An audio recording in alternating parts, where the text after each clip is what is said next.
Hi, I'm Jenna. I'm one of the physios here at Sport and Spinal Physiotherapy, and this is Jim. He's another physio here at Sport and Spinal Physio.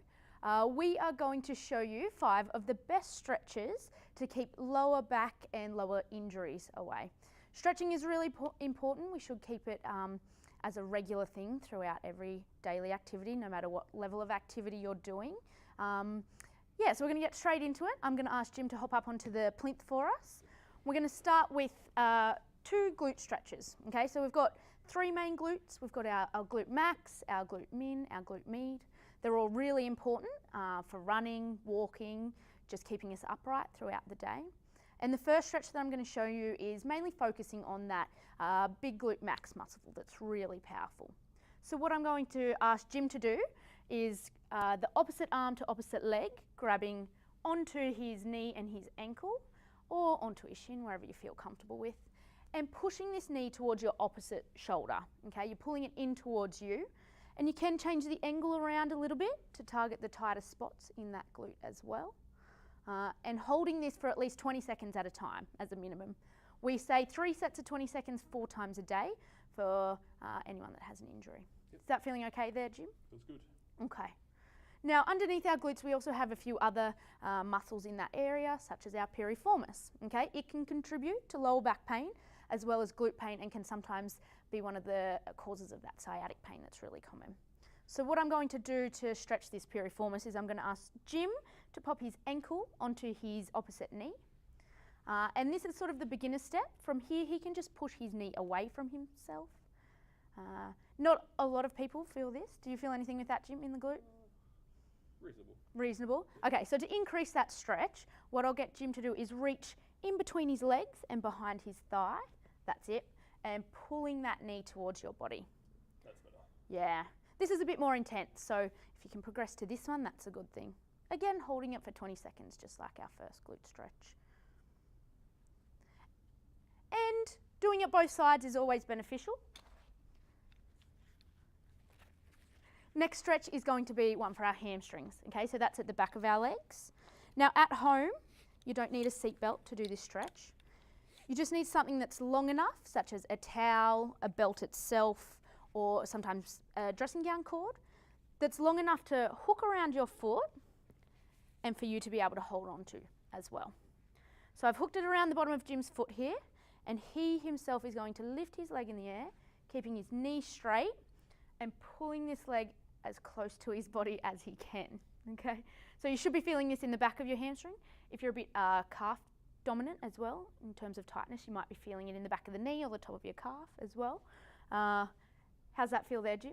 Good stretch. Yeah, good. So Jim's almost at 90 degrees, not quite. That's what we would hope for anyway, after a few weeks of stretching. Again, you can do it both sides. Okay, we are going to progress to a hip flexor stretch now, down on the mat. Okay, so for a hip flexor stretch, it's pretty important to have something nice and soft underneath your knees if you've got a hard surface at home, because that's when you can get most of the pain. So we come down into half kneeling here. So the leg, if you're focusing on one, should be the one that's bent, okay? We're going to stretch the hip flexors, so that's these muscle groups here at the front of your hip. Now, a lot of us, we just lean straight into the stretch, which is okay, but the first move for a hip flexor stretch should be a tucking of that pelvis. So imagine squeezing your glutes and tucking that pelvis up and under your body. That looks really good. Is that stretching there, Jim? Yep. Sometimes, especially if we're tired, this is enough stretch, okay? But to progress that, you can then have a little bit of a lean, or what's even better is popping your foot up onto some form of a height, okay? So onto a stool or a chair or a bench, anything that you have at home. Good. And again, this is why it's important to have something soft underneath your knee, because that can be quite sharp on the top of your kneecap there. Is that an increased stretch there, Jim? That feels better. Yeah. Just putting that group of muscles on a greater stretch, essentially. And again, holding it for 20 seconds, 3 sets of those 4 times a day. Should I be concerned where my other foot is, Jenna? Not really, as long as you're in a supportive position. You don't want it too far out or too far away from your body as well, just as long as you're comfortable there. Very. Okay, we are going to move on to the last stretch, which is called the slump stretch. It isn't a muscular stretch, it's more of a neural mobilization, okay? So It's easy to do it here in the clinic on a plinth where your feet are dangling, but most of us don't have a physio plinth lying around at home, so we're going to demonstrate on a chair.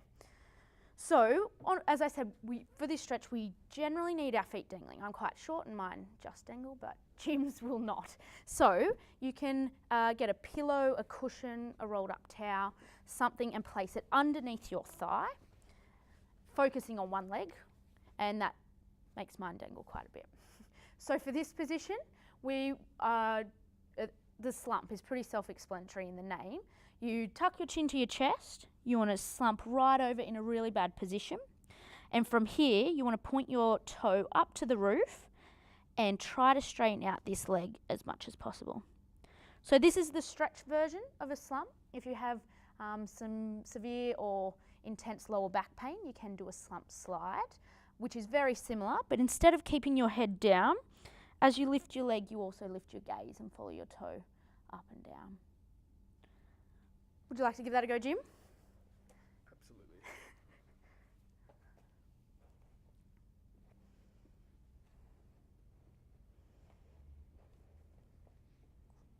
Yep, chin to chest.